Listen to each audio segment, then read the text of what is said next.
शैतान की 1000 वर्ष की कैद। जब प्रकाशित वाक्य उसके 20वें अध्याय के पहले 3 पदों को हम देखते हैं, वहां पर इस प्रकार से लिखा है, फिर मैंने एक स्वर्गदूत को स्वर्ग से उतरते देखा, जिसके हाथ में अथाह कुंड की कुंजी और एक बड़ी जंजीर थी। और उसने उस अजगर अर्थात पुराने सांप को, जो इब्लिस और शैतान है, पकड़ के 1000 वर्ष के लिए बांध दिया और उसे अथाह कुंड में डालकर बंद कर दिया और उस पर मोहर कर दी। और यहाँ पर हम पाते हैं कि स्वर्ग से आए हुए स्वर्गदूत ने शैतान अर्थात इब्लिस को बांधा और अथाह कुंड में डालकर उस कुंड को बंद कर दिया और उस पर मुहर लगा दी कि 1000 वर्ष तक वो खोला ना जा सके। और परमेश्वर ने शैतान को 1000 वर्ष के लिए क्यों कैद करवाया? यीशु मसीह का अपने लोगों के साथ 1000 वर्ष का राज्य इस पृथ्वी पर स्थापित हो, उसके पूर्व परमेश्वर ने शैतान को 1000 वर्ष के लिए कैद में डलवा दिया।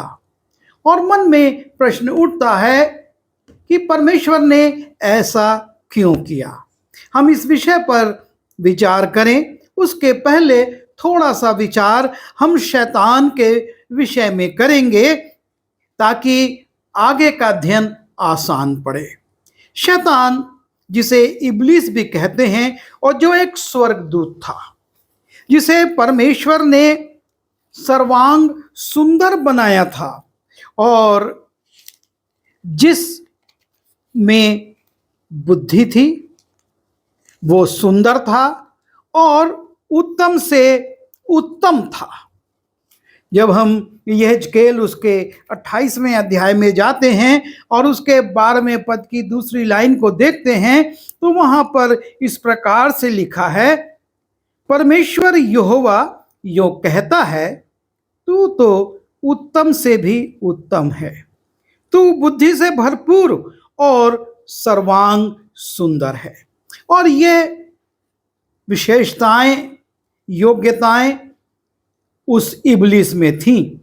और उसके बाद हम देखते हैं कि किस प्रकार से परमेश्वर ने उसको विभिन्न प्रकार के आभूषणों से और संगीत के वाद्य यंत्रों से परिपूर्ण किया था। लिखा है 13वें पद में, तू परमेश्वर की एदेन नाम बारी में था।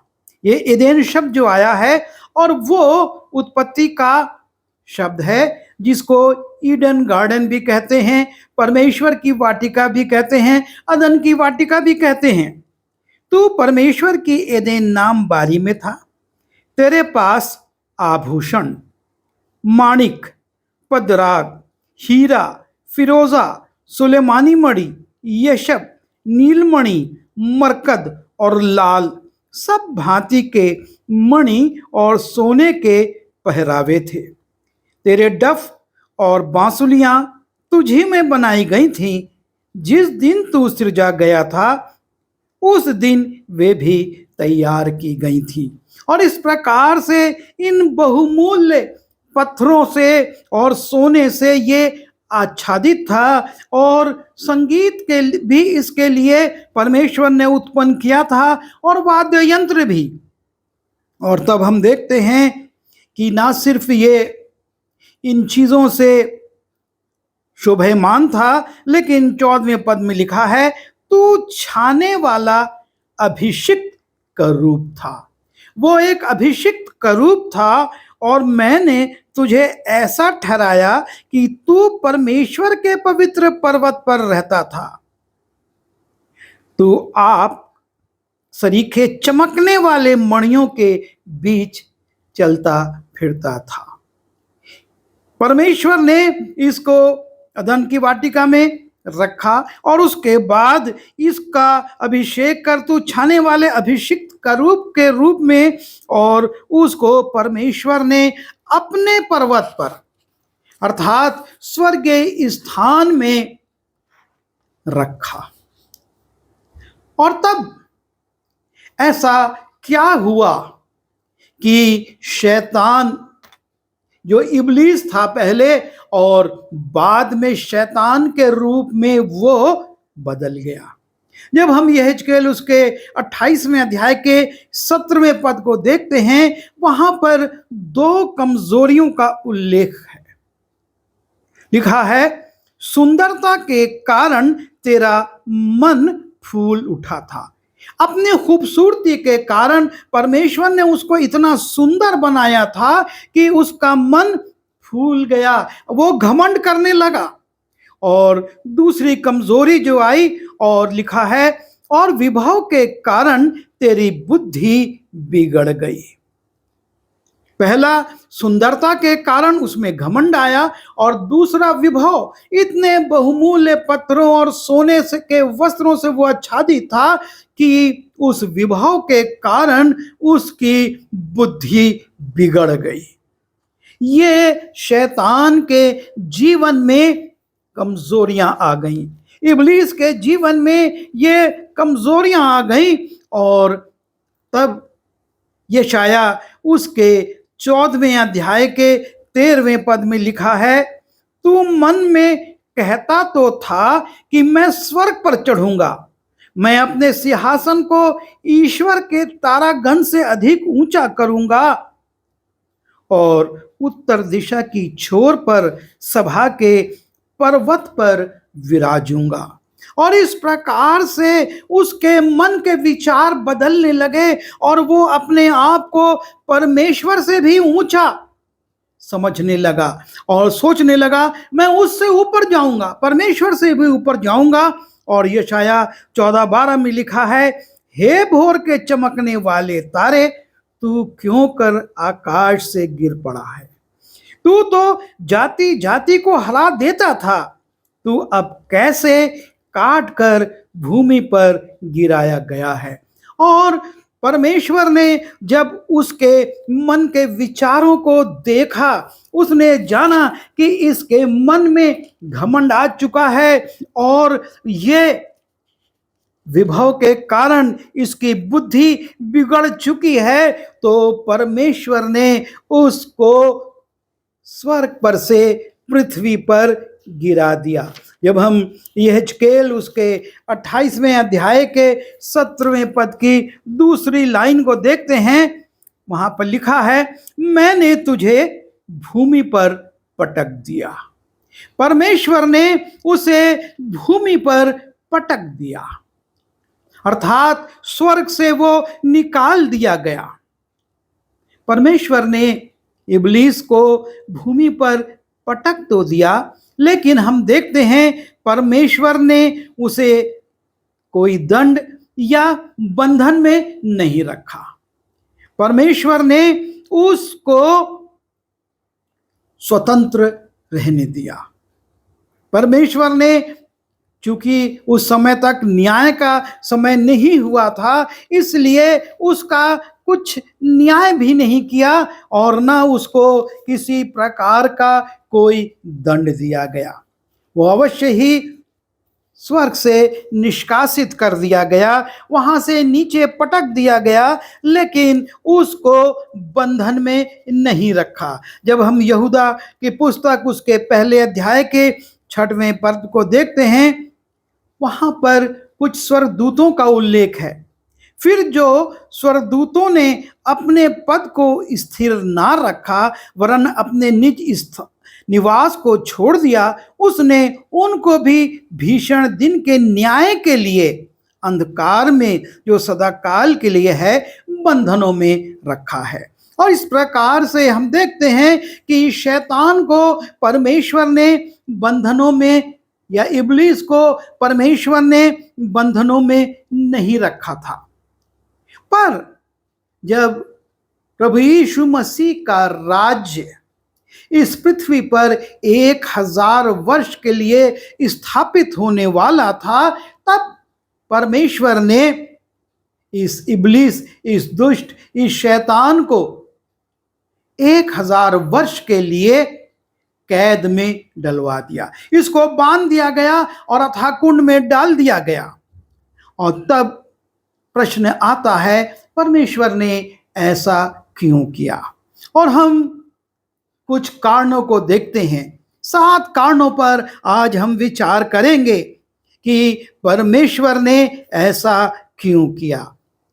सबसे पहली बात, परमेश्वर इब्लीस का घमंड तोड़ना चाहता था, क्योंकि परमेश्वर घमंडी से बहुत घृणा करता है।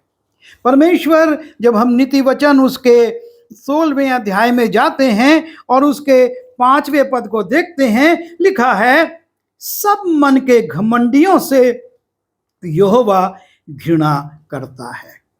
मन के घमंडी, जो मन में भी घमंड करते, और इसने अपने मन में घमंड किया था। जब हम नीति वचन उसके 21वें अध्याय के 4 पद को देखते हैं, वहां पर भी लिखा हुआ है, हे घमंडी मन और दुष्टों की खेती तीनों पापमय हैं। परमेश्वर इन तीनों को पापमय मानता है, अर्थात उसमें एक जो है और वो है घमंडी मन। और जब हम नीति वचन उसके 18वें अध्याय में जाते हैं और 12वें पद को, नीति वचन 18-12 को देखते हैं, नाश होने से पहले मनुष्य के मन में घमंड, और नाश होने, बर्बाद होने से पहले उसके मन में घमंड आने लगता है। मनुष्य घमंडी हो जाता है। और जब हम पहला यूहन्ना उसके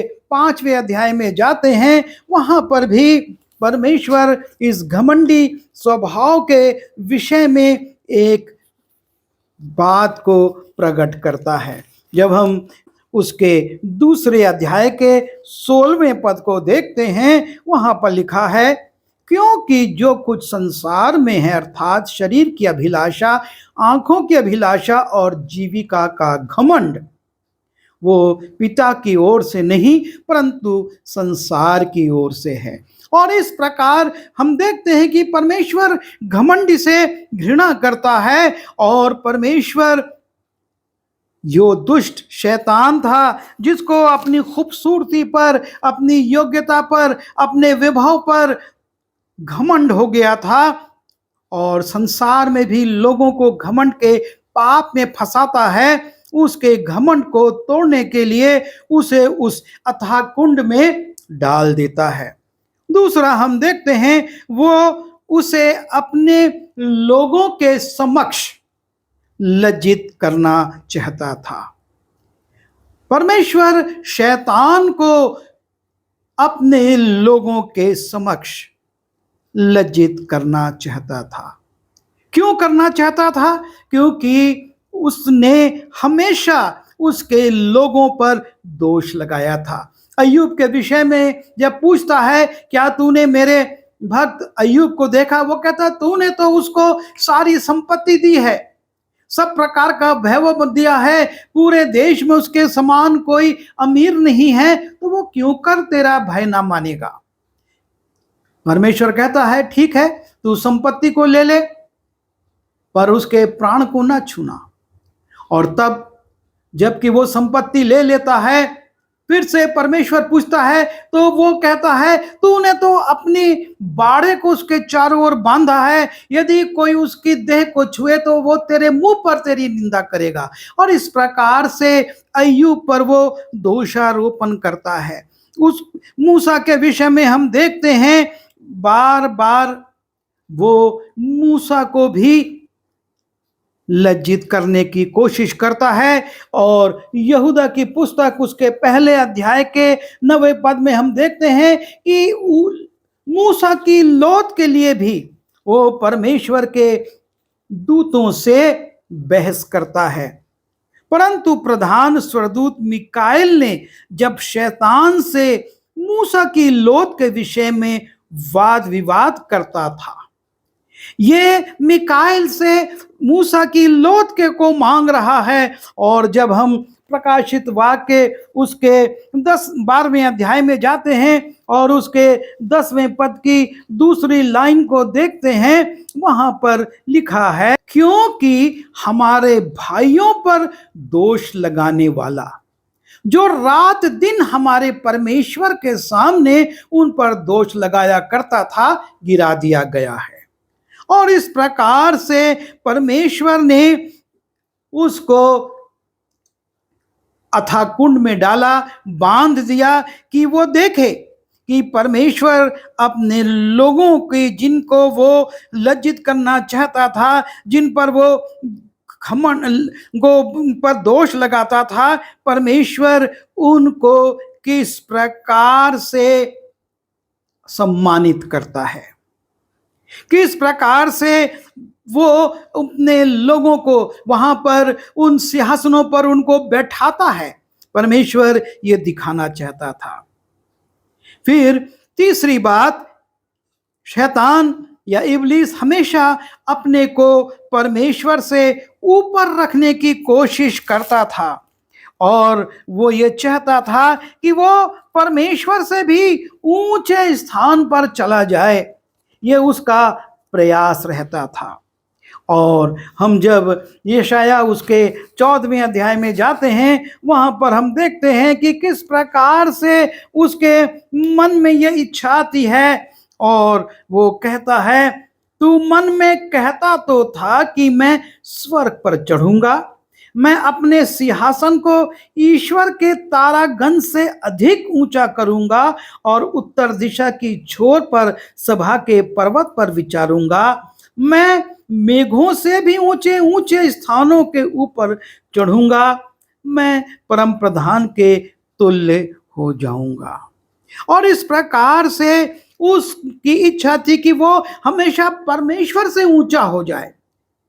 और जब हम देखते हैं मिस्र में मूसा राजा फिरौन के सामने चिन्ह दिखाता है, मिस्र के जादूगर भी, जब हम निर्गमन उसके 7वें अध्याय के 11वें पद में और निर्गमन उसके 7वें अध्याय के 22वें पद में जाते हैं, मिस्र के जादूगर जादू टोना के द्वारा मूसा के सामने जो वो करता था, उन्हीं आश्चर्य कर्मों को कर देते थे। पहले वो उसका सामना करते थे, वो उनका सामना करता है। चौथी बात, उसे अपनी धनाढ्यता पर बहुत घमंड था। हमने पढ़ा था कि किस प्रकार से परमेश्वर ने उसको बहुमूल्य पत्थरों और सोने से आच्छादित किया गया है। यहेजकेल उसके 28वें अध्याय के 13वें पद को हम जब देखते हैं, वहां पर हमने पढ़ा, यहेजकेल 28वें अध्याय के 14वें पद में भी हमने देखा कि किस प्रकार से परमेश्वर ने उसको बहुमूल्य पत्थरों से आच्छादित किया हुआ था और उसको अपनी धनाढ्यता पर इतना घमंड था कि जब यीशु मसीह इस पृथ्वी पर आते हैं और वो यीशु मसीह की परीक्षा लेता है, तब वो संसार का वैभव यीशु मसीह को दिखाता है। मत्ती रचित सुसमाचार उसके 4 अध्याय के 8वें और 9वें पद में लिखा है, फिर शैतान उसे एक बहुत ऊंचे पहाड़ पर ले गया और सारे जगत के राज्य और उनका विभव दिखाकर उससे कहा, यदि तू गिरकर मुझे प्रणाम करे तो मैं ये सब कुछ तुझे दे दूंगा। और इस प्रकार से वो अपनी धनाढ्य को दिखाता है कि मैं कितना धनाढ्य हूं, और किसको? परमेश्वर के पुत्र को, और कहता है मुझको प्रणाम कर तो मैं ये सब दूंगा। और संसार में वो हजारों लाखों लोगों को इसी प्रकार से भ्रमित कर देता है। और परमेश्वर उसको दिखाना चाहता है कि तू अपनी धनाढ्यता बता रहा था, लेकिन जब हम प्रकाशित वाक्य उसके 21वें अध्याय के 10वें पद से 25वें पद में जाते हैं, वहां पर परमेश्वर उस स्वर्गीय यरूशलेम जो कि पूरे सोने की बनी हुई है, जिसकी सड़कें सोने की हैं और जिसकी दीवारें बहुमूल्य पत्थरों से हैं, जिसकी नेव बहुमूल्य बहुमूल्य पत्थरों से डाली गई हैं और जिसके दरवाजे मोतियों के हैं, उसको दिखाता बताता है कि परमेश्वर के सामने तेरी धनाढ्यता कुछ भी नहीं। बंधन में पड़े हुए वो उस बात को देखता है। और पांचवी बात, जिन लोगों पर वो झूठे झूठे आरोप लगाता था, परमेश्वर के समक्ष, संसारिक राजाओं के समक्ष परमेश्वर उनको सम्मानित कर अपने सिंहासन के समक्ष बैठने का अधिकार देता है। और शैतान देखता है कि मैंने मूसा पर आरोप लगाया, मैंने अय्यूब पर आरोप लगाया और मैंने तरह तरह से परमेश्वर के भक्तों को घायल किया, मारा, उनका वध करवाया और यहाँ तक कि प्रभु यीशु मसीह के जो शिष्य थे वो भी उस दुष्ट के द्वारा मारे गए या उनके ऊपर कितने प्रकार के सजाएं, दंड आए। और जब हम इब्रानी उसके 11वें अध्याय के 35वें पद की दूसरी लाइन से देखते हैं और वहां पर लिखा है कि कितने तो मार खाते खाते मर गए और छुटकारा ना चाहा, इसलिए कि उस उत्तम पुनरुत्थान के भागी हूं।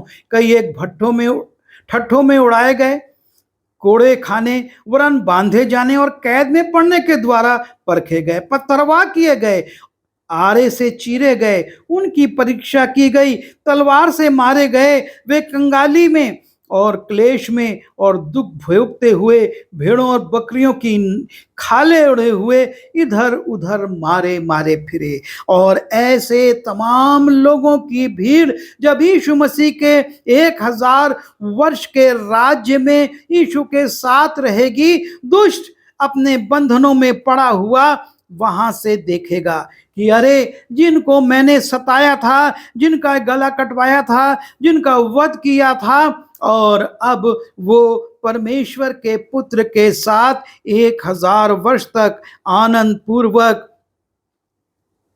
उसके साथ शासन कर रहे हैं। और छठवीं बात, वो 1000 वर्ष पूरे होने तक किसी को भरमा ना सके। वो 1000 वर्ष जो यीशु मसीह के शासन के हैं, वो किसी रीति से लोगों को भरमा ना सके, इसलिए उसको परमेश्वर ने कैद में डाला।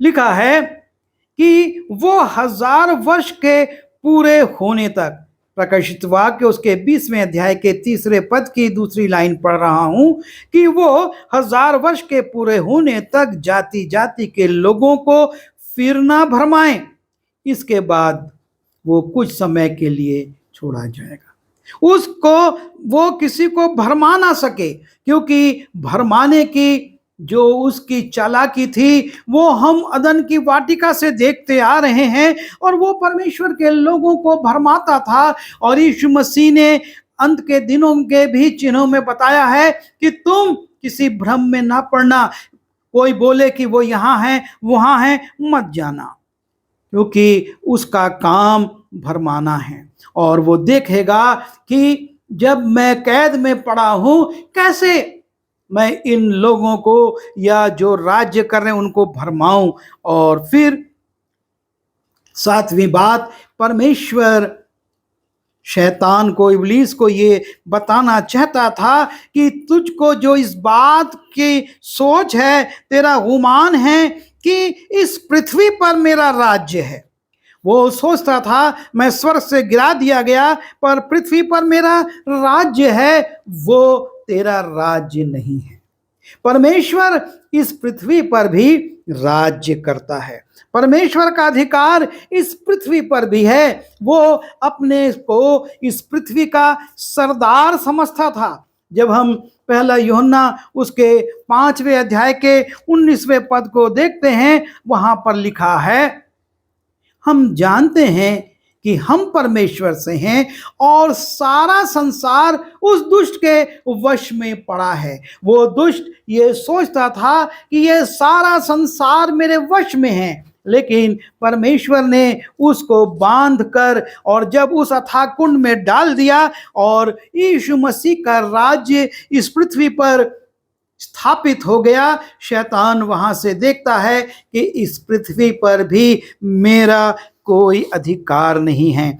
जब हम यूहन्ना उसके 14वें अध्याय के 30वें पद को पढ़ते हैं, वहां पर शैतान की जो इस संसार पर शासन था, उस समय तक जब तक कि यीशु मसीह ने अपना शासन स्थापित नहीं किया था, तब तक वो सोचता था कि मैं ही हूं। और यीशु मसीह भी कहते हैं, और मैं अब तुमसे तुम्हारे साथ और बहुत बातें ना करूंगा, क्योंकि इस संसार का सरदार आता है और उसमें मेरा कुछ भी नहीं, मेरे में उसका कुछ भी नहीं है, उस सरदार में।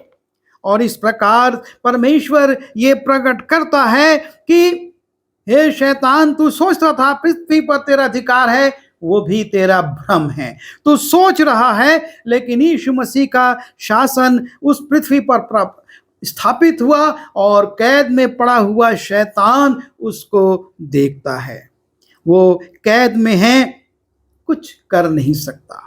वो सोचता बहुत था, लेकिन परमेश्वर ने उसकी निर्बलता को उस पर प्रकट कर दिया। परमेश्वर ने उसको दिखा दिया कि मैं ही परमेश्वर हूं। सारी पृथ्वी पर, सारे आकाश पर, सारे नक्षत्रों पर मेरा ही अधिकार है। और परमेश्वर ने उसको बांध दिया और अथाह कुंड में डाल दिया। आइए हम प्रार्थना करें। प्रभु जी, हम धन्यवाद देते हैं कि आपने उस दुष्ट को लज्जित किया, उसकी योग्यता को, उसकी हकीकत को उस पर प्रकट किया, और वो प्रभु जी के द्वारा उस अथाह कुंड में डालकर, बांध कर उस सारे वैभव को जो आपका है और आपके बेटे हमारे प्रभु यीशु मसीह का है, और जो आपने अपने लोगों को जो कि आपके नाम से विश्वस्त रहते हुए अपने जीवन को व्यतीत करे, उनको प्रदान किया, वो सब आपने शैतान को दिखाया ताकि वो लज्जित हो और वो अपनी अयोग्यता को समझे। प्रभु जी, हम भी संसार में रहते हुए कई बार उसके वश में आकर, उसकी अधीनता में आकर अपनी चीज़ों पर घमंड करते हैं, अपनी योग्यता पर घमंड करते हैं। हम सोचते हैं कि ये सब हमारा है, लेकिन प्रभु जी, इस वचन के द्वारा आपने सच्चाई प्रकट की है और हम इससे बचें। विनती यीशु के नाम से मांगते हैं, आमीन।